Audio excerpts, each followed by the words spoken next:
नमस्कार, जनता समाचार देख रहे हैं आप और आपके साथ मैं हूं देवयानी व्यास। कहते हैं जहां चाहा वहां रहा। आज जिस समय में क्षेत्रीय युवा नौकरी की तलाश में भटक रहे हैं, वहीं एक शख्स ऐसा भी है जिसने अपने अन्य व्यवसाय के साथ खुद की डेयरी व्यवसाय भी क्षेत्र में एक नई मिसाल कायम की है। पहले खुद पर किया एतबार और अब स्थापित कर रहे हैं गाय के दूध का कारोबार। साथ ही साथ गोबर के हवन सामग्री की लकड़ी, कंडे, चूल्हे का ईंधन, कंपोस्ट खाद आदि सामग्री भी तैयार कर रहे हैं। कहते हैं कि अगर मेहनत सही दिशा में की जाए तो मिट्टी भी सोना बन जाती है। आत्मनिर्भर बनने की सोच रखने वाले उत्तराखंड के दिनेशपुर क्षेत्र में रहने वाले विकास स्वर्णकार ने आय का ऐसा जरिया खोज निकाला है कि क्षेत्र में चर्चा का विषय बनने के साथ ही मिसाल भी बन गए हैं। आधुनिक तकनीकों से शुरू किए गए इस डेयरी से दूसरों को भी रोजगार मिल रहा है। गौर करने वाली बात यह है कि उन्होंने इस डेयरी व्यवसाय के लिए सरकार या किसी भी अन्य संस्था से कोई सहायता नहीं ली है। विकास स्वर्णकार की डेयरी से दूसरों को भी कई लोगों को रोजगार मिल रहा है।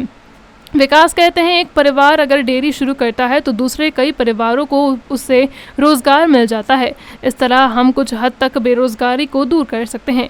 विकास बताते हैं कि अच्छे दुग्ध उत्पादन के लिए दुधारू पशुओं के लिए पौष्टिक चारा खिलाना बहुत ज़रूरी है। वह खुद पशुओं के लिए पोषक आहार तैयार करते हैं। आइए देखते हैं जनता समाचार की इस खास मुलाकात दिनेशपुर क्षेत्र के प्रगतिशील उद्यमी विकास स्वर्णकार के साथ।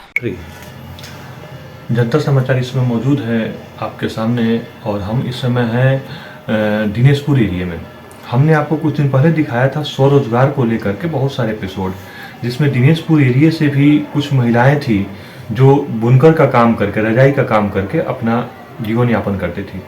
आज इसी क्रम में फिर इसी दिनेशपुर में एक नए व्यक्ति से हम आपका परिचय कराते हैं। हमारे साथ विकास स्वर्णकर जुड़े हुए हैं जो स्वरोजगार को बढ़ावा दे रहे हैं। इन्होंने दुग्ध उत्पादन के क्षेत्र में काफ़ी अच्छा काम किया है। इन्होंने अपने यहाँ एक डेयरी लगाई है, डेयरी फार्मिंग लगाई है।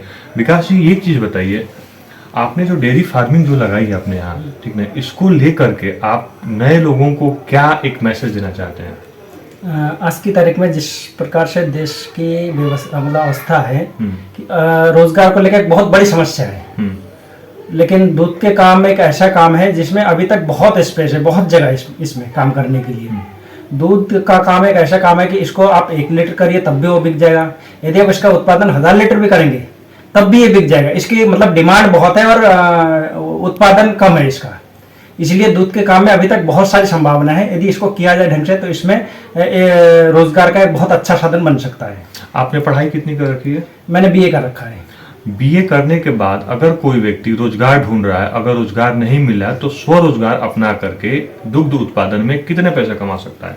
वो इसके कैपेसिटी के ऊपर है, कितना कर सकता है। अभी मेरे को नहीं लगता, मैंने लगभग साल भर से इस काम को जो है शुरू किया है और आज मैं लगभग 36,000 का दूध बेच रहा हूँ। 36,000 में 15,000 रुपए मैं गाय के उनके रख रखाव पे खर्च करता हूँ। बाद बाकी 18,000 बाद बाकी जो पैसा है वो मेरा नेट प्रॉफिट बच रहा है इस समय। जबकि मेरी 3 गाय दूध दे रही है, जबकि मेरे पास 7 जानवर है टोटल।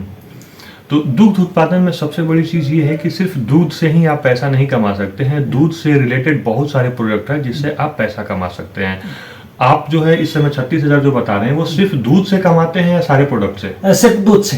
सिर्फ दूध से? सिर्फ दूध से। तो दूध के बाद भी जो अदर प्रोडक्ट्स आपके पास हैं, ठीक है, चाहे आपने कंडे दिखाए हो या फिर आप घी दिखा रहे हैं, दही दिखा रहे हैं, तो उससे अगर हम ऐड कर ले तो ये तो जो आपने 36 बताया इसकी तो हाइट ज्यादा हो जाएगी। हाँ, यदि जिस समय ऐसा है कि मैं गोबर से जो एक साँचा बना रखा है उससे मैं कंडे बना रहा हूँ, वो कास्ट कहते हैं जिसको उसको मैं ईंधन के रूप में इस्तेमाल कर रहा हूँ। उससे मेरा गैस का खर्चा भी बच रहा है। यदि महीने में मैंने 2 सिलेंडर भी बचा लिया तो 2,000 का प्रॉफिट मेरा वो हो गया।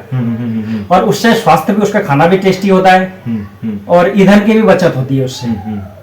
तो इसके अलावा जब धूप निकलती है या जब गर्मी का टाइम है तब तो हम कंडे बना लेते हैं। और जब ऐसे सीजन होता है जैसे ठंड हो रही है, बरसात हो रही है, तो उस समय हम गोबर को जो है एक साइड में रख देते हैं। वो हमारे खेत में खाद के काम आ जाता है।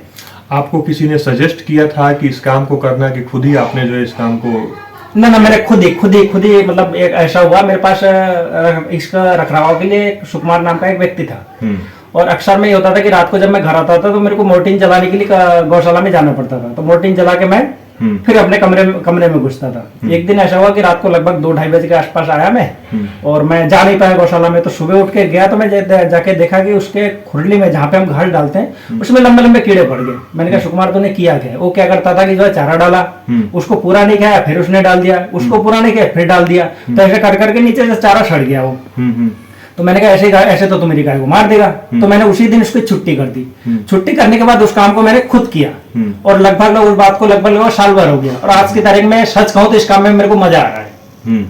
नहीं, काम वही करना चाहिए जिसमें मजा है। सरकार बहुत सारी चीजों को आपको बोलती है आप स्वरोजगार से जुड़िए। जितनी योजनाएं इस समय स्वरोजगार को लेकर के, उतनी ही शायद कोई ऐसी योजना नहीं है या कोई ऐसा सरकार के पास ऐसा कोई प्लान नहीं है जिसमें नौजवानों को रोजगार दिया जाए। पूरे देश की बात करें तो उत्तराखंड एक सबसे पहला राज्य बना है जिसमें शहरी, जो आज ही का आंकड़ा है कि शहरी बेरोजगार जो है उत्तराखंड में सबसे ज्यादा हैं। इसको लेकर के आपकी बढ़िया इनिशिएटिव है इस समय।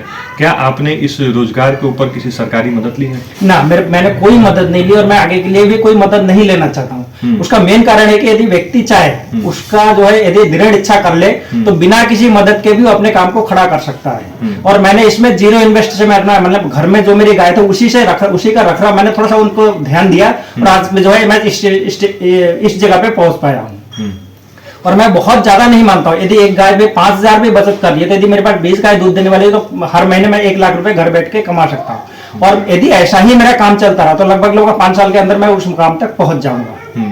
चलिए, बहुत अच्छा, आपसे बात करके अच्छा लगा कि आपने जो है स्वरोजगार के साथ ही जो है अपना जो कारोबार स्टार्ट किया है, आपके कारोबार को अच्छी तरक्की मिले, और लोगों के लिए एक नया इनिशिएटिव है कि आप कोई भी काम, कोई भी रोजगार हो, आप काम चाहे फैक्ट्री में करते हो, सरकार के पास ऐसा कोई संसाधन नहीं है कि जिसमें सब लोगों को जो है ऑफिस में बैठ करके रोजगार दिया जा सके।